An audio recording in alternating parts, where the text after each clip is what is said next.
we divide 813 by 5 in a long division method. 5 times 1 is 5.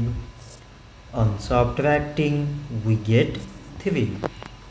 So now we put down this 1 and it is 31.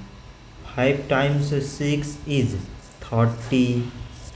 On subtracting we get 1. So again we put down this 3 and it is 30. 5 times 2 is 10. On subtracting we get 3.